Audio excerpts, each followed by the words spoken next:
El aire en el comedor estaba cargado de la atención que solo las familias pueden generar. Me moví por los bordes de la sala, el fantasma familiar en el banquete de mi propia familia. Capté la mirada de mi madre, una mujer que solo veía al hijo que quería ver, y luego la de mi padre, un hombre que seguía su ejemplo en todo. Estaban radiantes, con la mirada fija en la cabecera de la mesa. Su orgullo era el centro de atención, y como siempre, no me estaba iluminando a mí. Mi papel para la velada ya estaba claro incluso antes de mi llegada. Yo era la ayudante, la persona discreta que se aseguraba de que el evento transcurriera sin contratiempos. La estrella del espectáculo era, por supuesto, mi hermana Megan, una teniente de la Marina que parecía creer que su rango era una personalidad. Estaba sentada allí, absorbiendo la atención como si fuera oxígeno, irradiando una necesidad desesperada de ser considerada importante. Junto a ella estaba el verdadero motivo de la cena, su oficial al mando, el contraalmirante Peterson. Era un hombre con una carrera forjada en el mar y la disciplina, y su severa mirada profesional parecía no perderse nada. Se sentía como una pieza de granito sólido en una habitación llena de yeso barato, un ancla sólida en mi mar de teatralidad familiar. Me acerqué a su lado de la mesa, con una cesta de servilletas dobladas y calientes en el brazo. Al extender la mano para colocar una junto al plato de Megan, ella se inclinó hacia el almirante. Una sonrisita condescendiente se dibujaba en sus labios. «Mi hermana sabe cómo manejar una montaña de ropa sucia», dijo, con la voz tan alta que toda la mesa la oyó. Lo hizo durante años en la base cuando estaba allí. Sus palabras estaban diseñadas para lograr exactamente lo que lograron. Pintar todo mi servicio como una tarea servil y olvidable. Fue un despido público, un empujón final y casual al rol que siempre me habían asignado. Mi padre soltó una risita suave y orgullosa. «Siempre ha sido nuestra pequeña ayudante». Mi madre asintió, con una sonrisa inquebrantable. El comentario fue una punzada, pero su fácil aceptación fue el veneno que siguió. Este era su libro de contabilidad interno. Megan, la líder, yo, el equipo de apoyo. No era solo un insulto, era su verdad. Sentí esa familiar y fría opresión en el estómago, la cansada aceptación de una realidad de la que parecía no poder escapar. Pero por fuera, no me inmuté. Solo me concentré en el lino que tenía en las manos. Mi rostro era una máscara perfecta de serena indiferencia. Dejé la última servilleta, el pliegue impecable, un pequeño acto de desafío en una vida de ser suavizada, y lo peor no fue la mentira, fue que se la creyeron. Ese comentario mordaz de Megan no fue una herida nueva, era la sal vertida en una muy vieja, una que se había grabado en mí durante décadas de comparación silenciosa y negligencia calculada. Mientras estaba allí, en el comedor de mis padres, el fantasma en su festín de alabanzas a Megan, mi mente se remontó al pasado. Siempre lo hacía. El presente era solo un eco del pasado. Y mi pasado era una colección de momentos como este. Cada uno era un testimonio de la inquebrantable verdad de la familia. Megan era el hijo, y yo solo una sombra que proyectaba. Recuerdo el día que recibió su carta de aceptación en la Academia Naval. Cualquiera habría pensado que había ganado una guerra sin ayuda de nadie. Nuestra casa, que solía ser una tranquila caja suburbana, estalló en una fiesta de celebración. Mis padres invitaron a todos, vecinos con los que apenas hablábamos, parientes lejanos, todos los amigos de Megan. Colgaron una pancarta enorme en el garaje que decía, «Nuestro futuro líder». Mi padre, que siempre se quejaba de la espalda, pasó horas en una escalera para que quedara perfecta. Mi madre flotaba entre la multitud, con una sonrisa tan amplia que parecía dolorosa, aceptando las felicitaciones como si la carta de aceptación hubiera sido dirigida a ella. La colmaron de regalos, una laptop de alta gama para sus estudios, un juego de maletas nuevo, y mi papá incluso le avaló un préstamo para un auto nuevo para que pudiera conducir hasta Annapolis con estilo. Mientras la veía abrirlo todo, mi mente empezó a funcionar. Vi la laptop rota que había ahorrado durante 6 meses para reemplazarla por mi cuenta. Vi las excursiones escolares que me perdí por falta de dinero. Vi la guitarra que había rogado, solo para que me dijeran que era un gasto frívolo. Fueron 2 décadas de, no, cariño, ahora mismo no podemos permitirnos eso. Todo envuelto para regalo y entregado a mi hermana, quien nunca tuvo que pedir nada. Tan solo un año después, me tocó compartir la noticia. No hubo fiesta ni pancarta. Encontré a mis padres en la cocina. La luz del atardecer proyectaba largas sombras en el suelo. Respiré hondo y les dije que me había alistado en la marina. La reacción no fue de celebración, fue de preocupación. Mi madre dejó la taza de café y me miró con esa misma mirada, esa que mezclaba lástima y decepción. «Ay, cariño». «¿Seguro?», preguntó con voz suave. «No es para cualquiera. Megan tiene madera de oficial, ¿sabes? Pero para los soldados es diferente, mucho más difícil». Mi padre solo asintió. Su silencio, una fuerte confirmación en sus palabras. Inmediatamente empezaron a tejer la falsa narrativa, la que hacía que su descarado favoritismo pareciera una crianza sensata. Megan, le explicaron a cualquiera que quisiera escucharla, era la sensible que necesitaba apoyo y orientación. Yo era la fuerte, la independiente que podía manejar las cosas sola. Fue una estrategia brillante, la verdad. La presentó como delicada y a mí como resiliente, transformando su descuido en un cumplido. No me estaban ignorando, estaban honrando mi fuerza. Era la mentira más bonita que jamás había oído, y la repetían tan a menudo que empezaron a creer que era verdad. Así que, mientras Megan estaba en la academia asistiendo a cenas formales y aprendiendo teoría naval en prestigiosas aulas, todo documentado en correos electrónicos entusiastas que enviaba a casa, yo estaba en Great Lakes, en el campamento de entrenamiento. Mi vida giraba en torno al grito de un instructor a las 5:00 m, el ardor en los músculos por las interminables flexiones y el sabor metálico del agotamiento.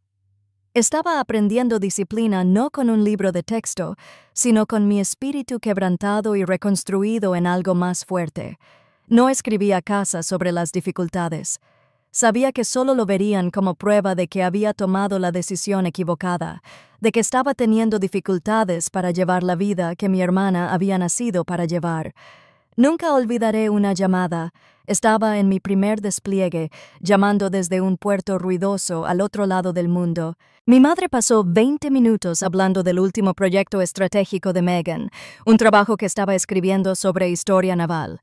Habló de ello con tanta reverencia que uno pensaría que Megan estaba asesorando al Estado Mayor Conjunto. Cuando por fin terminó, hubo una pausa. Luego me preguntó, ¿mantienes limpio tu uniforme? Es importante lucir impecable. La pregunta fue tan insignificante, tan desdeñosa, que me dejó sin aliento. Estaba haciendo el mantenimiento del sistema electrónico avanzado de un destructor de misiles guiados, y ella me preguntaba por mi ropa sucia. Fue entonces cuando dejé de intentar hacérsela ver. Un jefe maestro se fijó en mí y vio potencial en mí, quien me animó a estudiar para los exámenes de oficial. Pasaba cada minuto libre con la cabeza metida en un libro, impulsado por una silenciosa y ardiente necesidad de demostrar algo, no a ellos, sino a mí mismo. Me aceptaron en la escuela de aspirantes a oficiales, obtuve mi comisión, me ascendieron una y otra vez, y nunca se lo dije.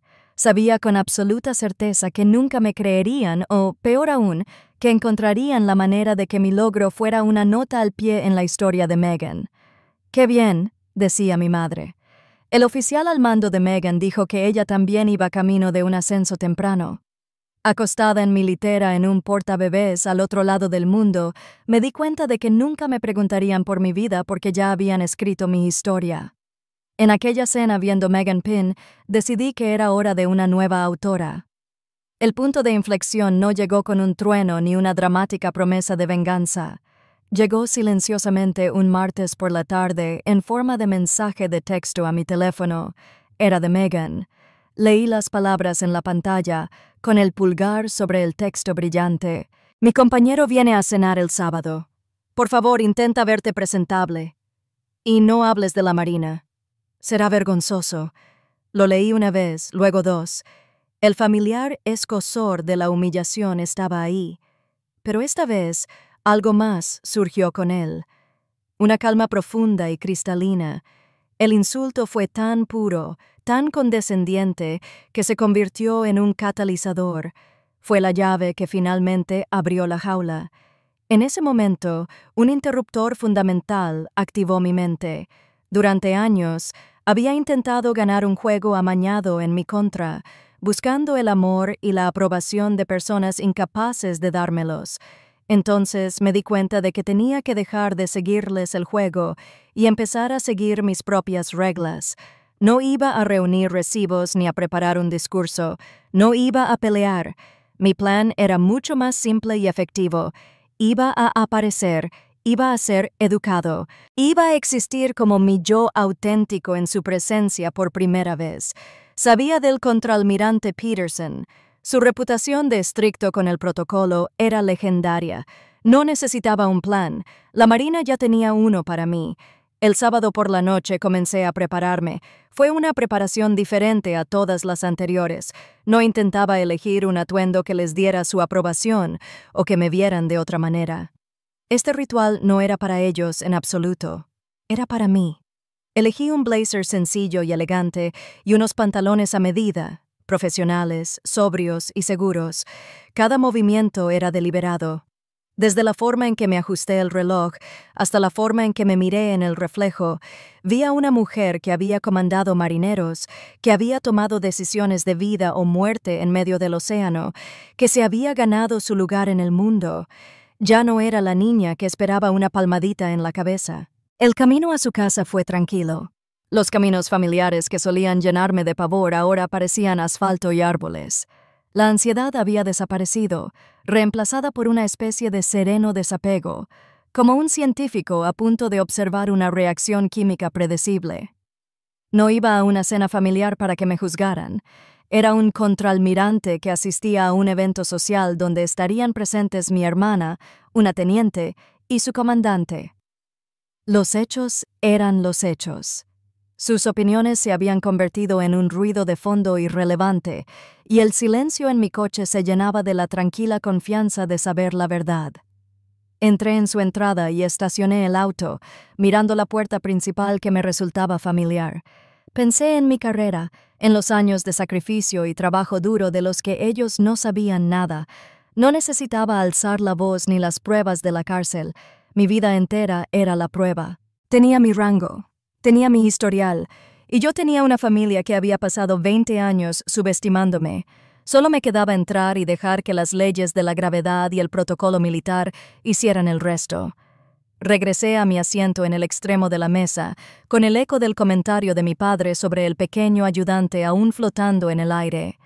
Megan brillaba, suspirando bajo la calidez de lo que ella creía una maniobra social exitosa. Ella me había puesto en mi lugar y nuestros padres lo habían validado. No la miré. No miré a ninguno de ellos. En cambio, tomé con calma mi vaso de agua, la superficie fresca, un pequeño ancla en la atmósfera turbulenta. Tomé un sorbo lento, con expresión indescifrable. Por dentro era un manantial en espiral, pero en la superficie era un lago plácido. Al otro lado de la mesa, el contraalmirante Peterson se había quedado en silencio. Ya no escuchaba la charla de Megan sobre su reciente ejercicio de entrenamiento. Su mirada estaba fija en mí, pero no era una mirada casual.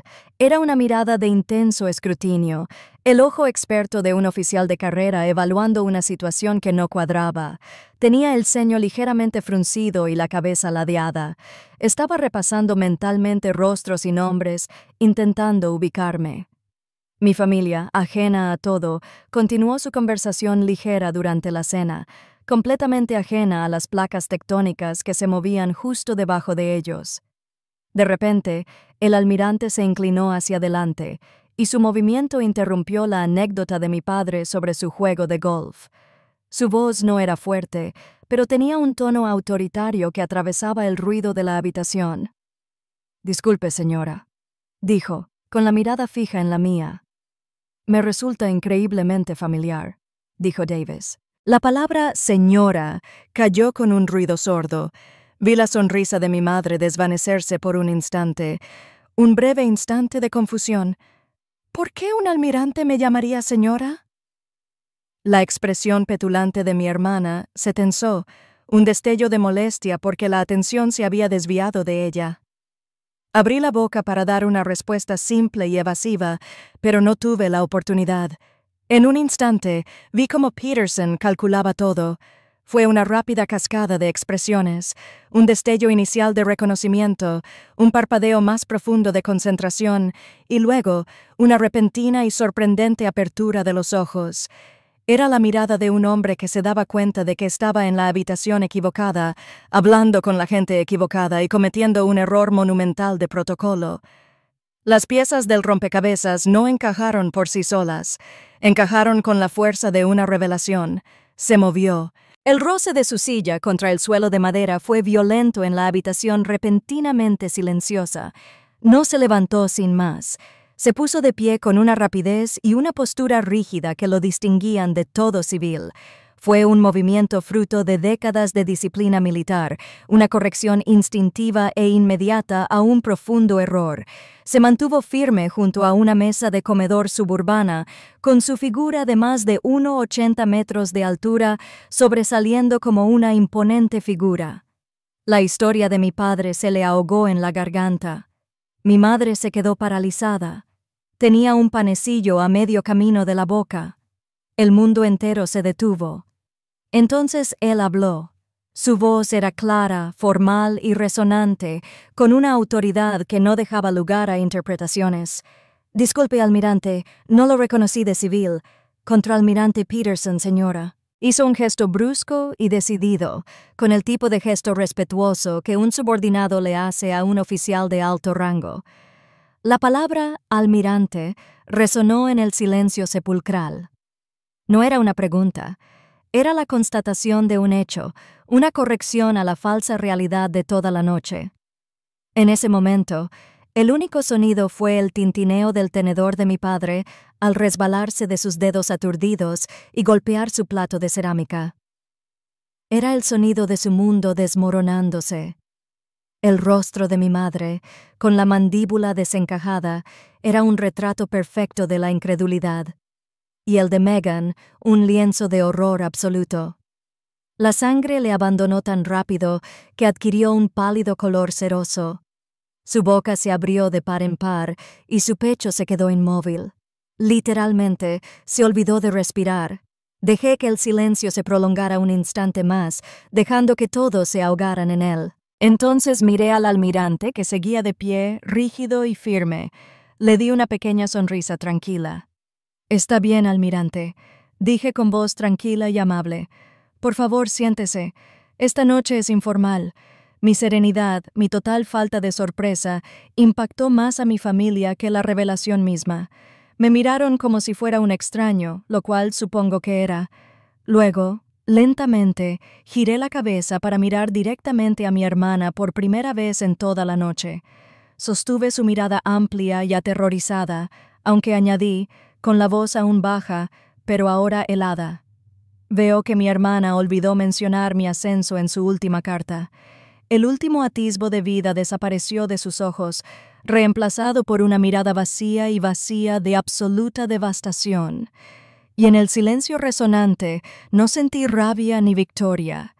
Me sentí en silencio. Por primera vez, fui yo quien tuvo que marcharse. El contraalmirante Peterson, un hombre profundamente avergonzado por el engaño de mi familia, me dedicó un último gesto breve con la cabeza antes de marcharse con rapidez y profesionalidad. La puerta principal se cerró tras él, dejando un vacío de silencio atónito tras él. Me levanté lentamente, con movimientos pausados. Tomé mi servilleta, aquella por la que Megan se había burlado de mí, y la doblé cuidadosamente una última vez, colocándola con cuidado junto a mi plato. Fue el último momento de silencio en una historia que se había prolongado demasiado. La simple acción fue más poderosa que cualquier discusión a gritos.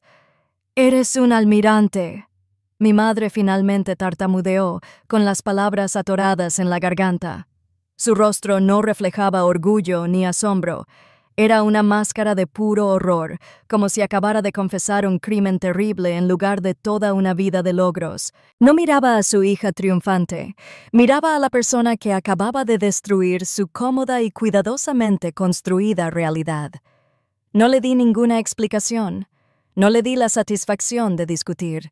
Simplemente la miré a los ojos, la sostuve un instante y le dije, «Buenas noches». Luego me di la vuelta y salí por la puerta, dejándolas con las ruinas. Para cuando llegué a mi coche, mi teléfono ya estaba encendido. El primer mensaje era de Megan. No era una disculpa ni una pregunta. Era veneno puro y destilado. Un torrente de acusaciones inundó mi pantalla. Lo había planeado. Lo había hecho para humillarla. Había arruinado su carrera. Fui egoísta y cruel. Al leer sus palabras, sentí una extraña compasión. Incluso ahora, ante la innegable verdad, su primer instinto fue hacerse la víctima. Su ego era tan frágil que no podía comprender un mundo donde ella no fuera la protagonista. Entonces llegaron los mensajes de voz de mis padres. La voz de mi padre sonaba nerviosa, exigiendo saber por qué había guardado secretos y los había avergonzado de esa manera. La de mi madre era peor. Estaba impregnada de una culpa manipuladora y llorosa, preguntándome cómo pude hacerle esto a mi hermana, cómo pude ser tan fría. No me pedían que entendiera mi vida, exigían que volviera a poner el universo como era, conmigo como protagonista y Megan como protagonista. Escuché los primeros 30 segundos del mensaje de mi madre. Entonces, mi pulgar se movió con vida propia. Borrar, borrar, borrar. Y entonces puse el teléfono en silencio. En el silencio de mi coche tomé una decisión. No fue una decisión dramática ni llena de ira. Fue una conclusión tranquila y lógica.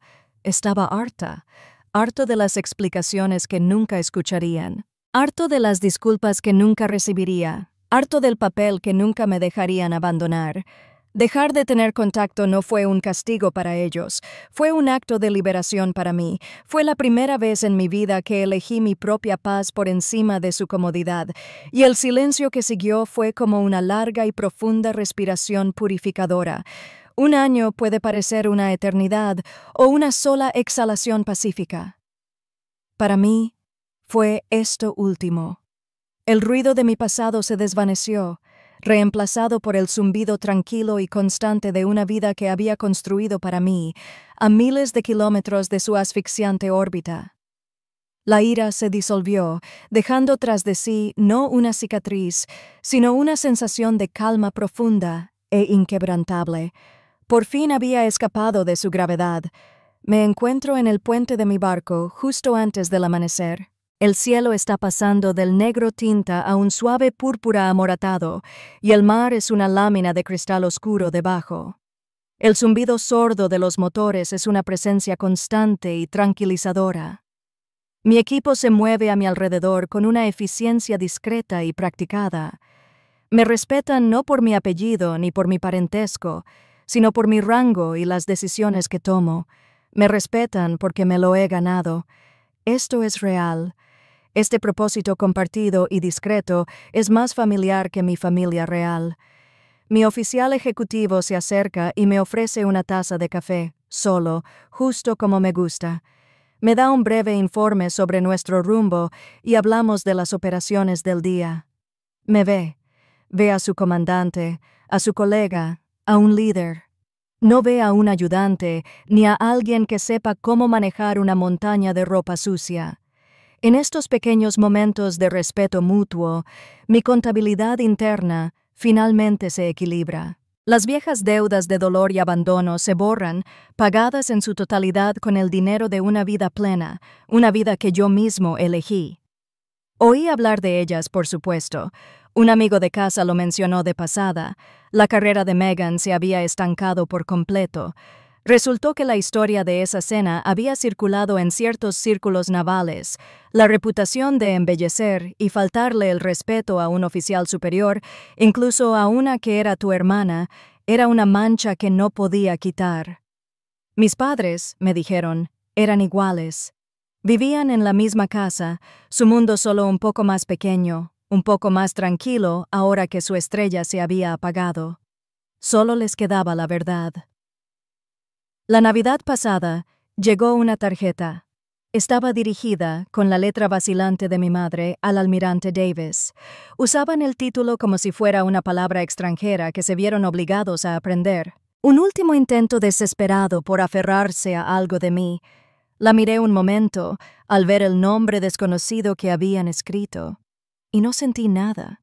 Sin ira, sin tristeza, ni un atisbo del viejo dolor. Solo eran personas que conocía. Tiré la tarjeta a la papelera de reciclaje sin abrir. Su poder sobre mí había desaparecido. Pasaron toda mi vida haciéndome invisible. Así que construí una vida tan brillante que no pudieron evitar cegarse. Si alguna vez has tenido que eclipsar el papel que alguien más escribió para ti, comparte tu historia en los comentarios. Tu flota te está esperando.